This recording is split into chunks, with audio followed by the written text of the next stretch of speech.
और मैं इस वीडियो को एंड तक अगर देखना, इस वीडियो के एंड में हम प्रूफ कर देंगे कि वीक से वीक बच्चा भी नीट निकाल सकता है। हिम्मत चाहिए, जिगरा चाहिए उसके पास। ऐसे डरपोक की तरह जिएगा तो कभी कुछ नहीं कर पाएगा। समझ लो उसको जीतने में सिर्फ और सिर्फ उसकी हौसला, उसकी पेशेंस, मतलब उसकी खुद की ताकत सिर्फ सेलेक्ट कराती है और किसी की ताकत सेलेक्ट नहीं करा जाती है।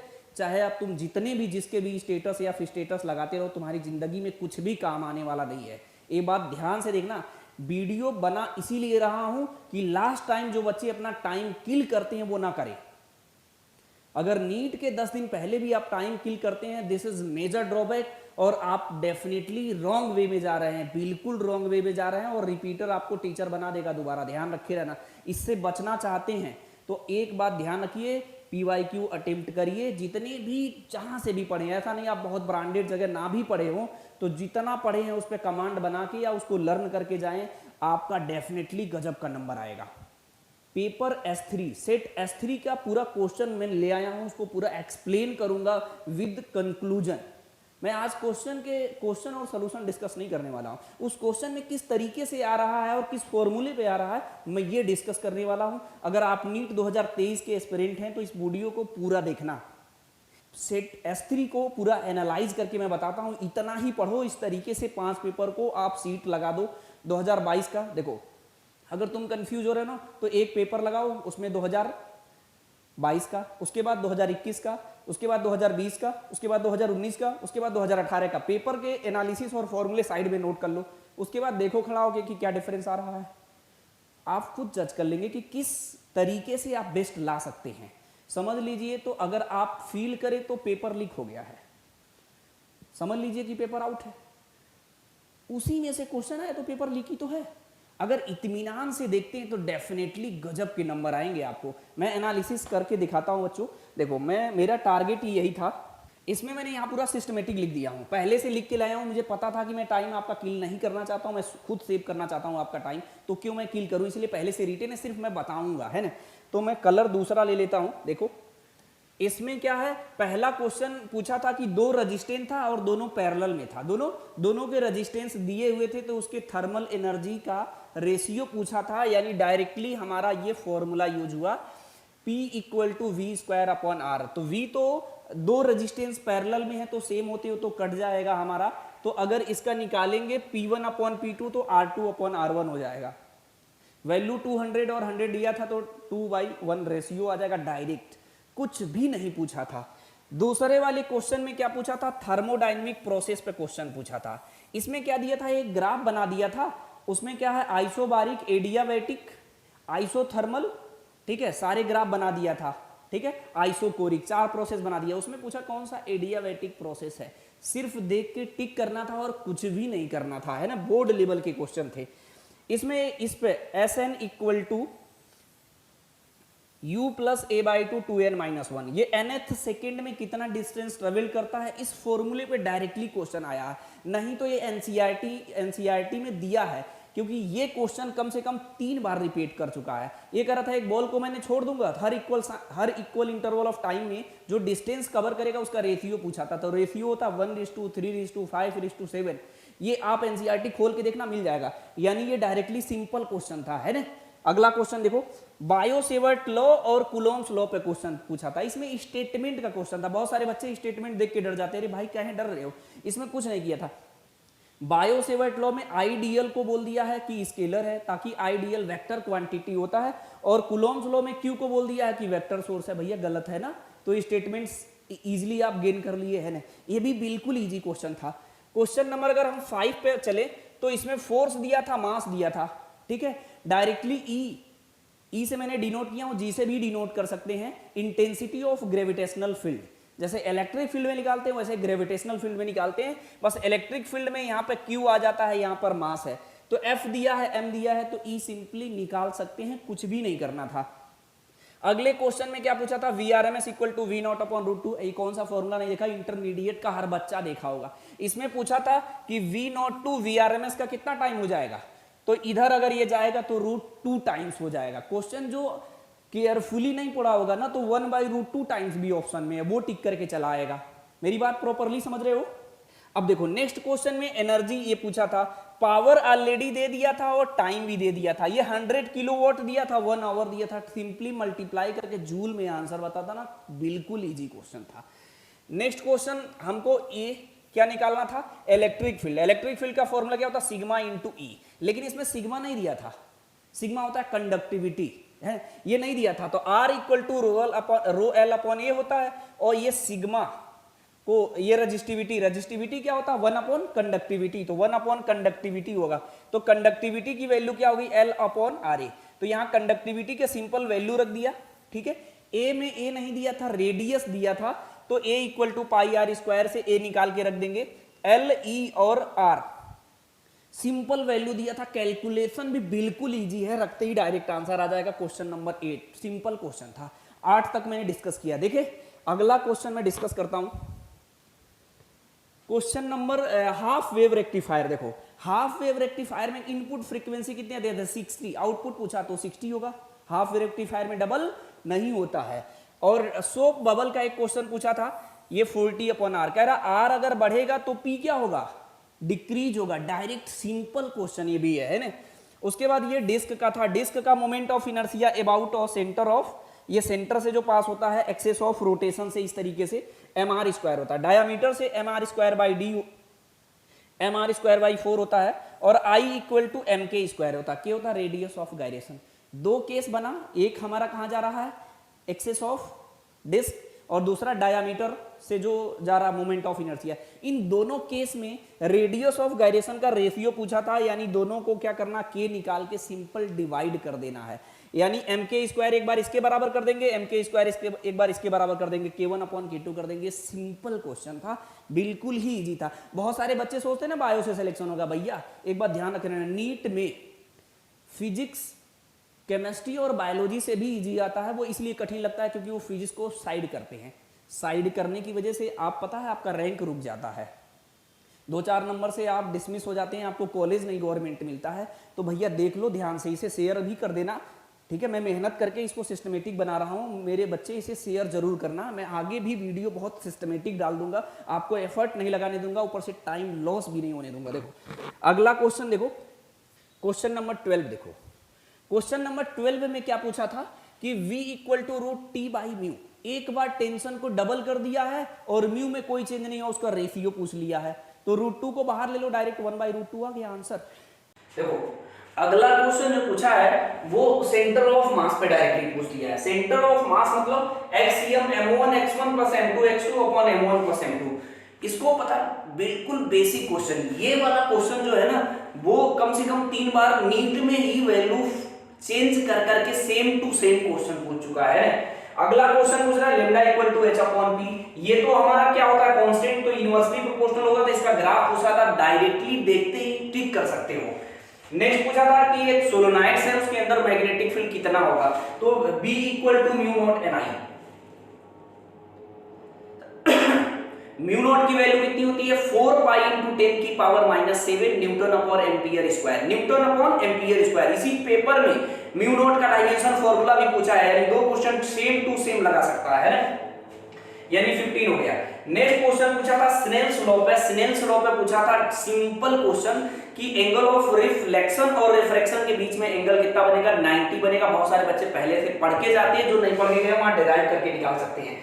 Question number 17 conservation of linear momentum पे पूछा था। लीनियर मोमेंटम में एक सेल कह रहा था कि वो टूटेगा, और जब सेल टूटेगा तो 2 पार्ट में परपेंडिकुलर होगा और एक का नहीं बताया है। रेशियो दिया था 2:2:1, तो लेकिन जो लाइटर वाला था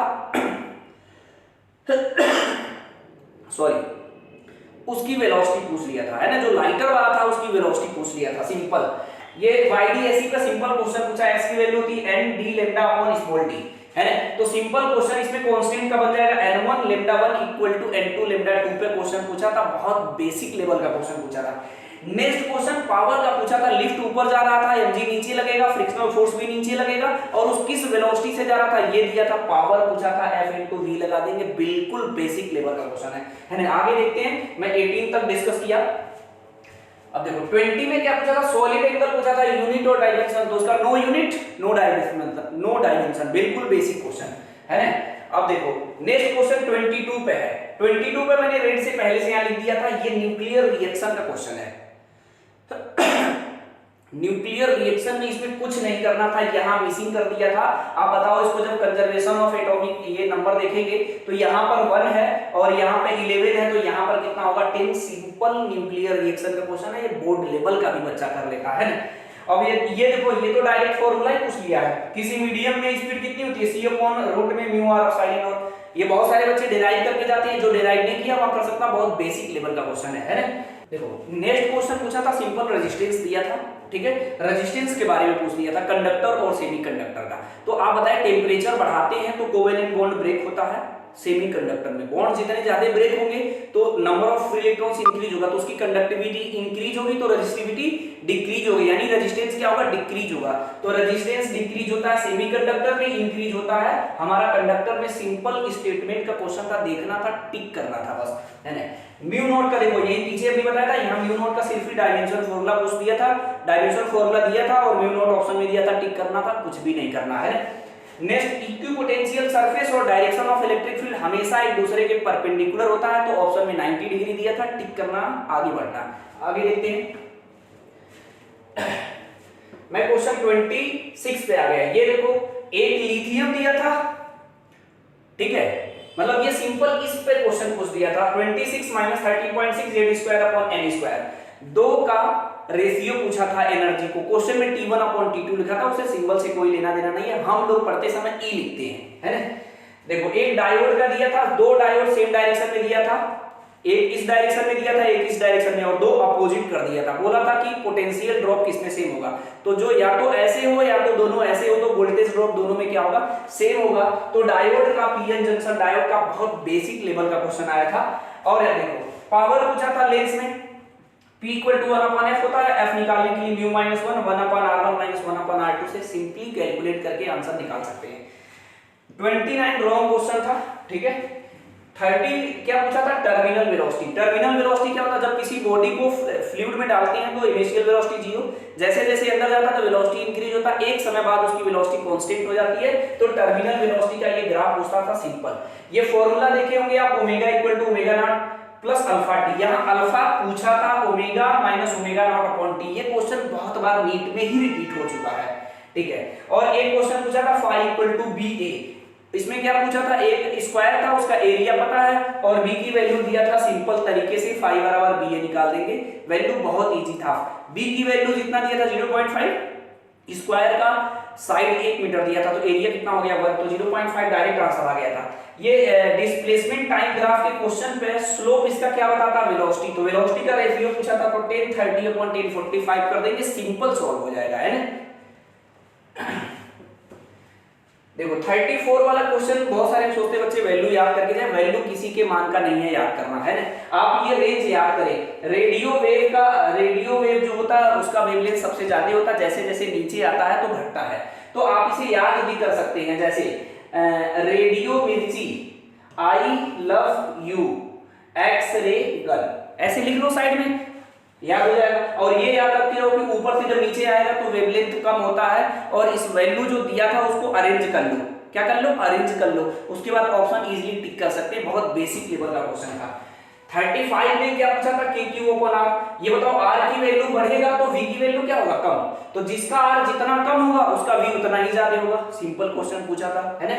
अब ये देखो, एक कैपेसिटर दिया था, उसको बैटरी से चार्ज किया, उस बैटरी को हटा दिया, दूसरा अनचार्ज कैपेसिटर लगा दिया, ठीक है। उसके बाद पूछ रहा है एनर्जी बता दो, हाफ CV² लगता है, लेकिन हाफ C इक्विवेलेंट निकालेंगे और कॉमन पोटेंशियल निकाल के रख देंगे। कॉमन पोटेंशियल कैसे निकालेंगे, V = C1V1 + C2V2 C1 + C2, और इक्विवेलेंट कैपेसिटेंस C1 + C2, तो C + C कितना हो गया, 2C। सिंपल क्वेश्चन था ये। PV = nRT आपने सुना होगा, यहाँ पर वैल्यू पूछ दिया और कुछ नहीं कहा है।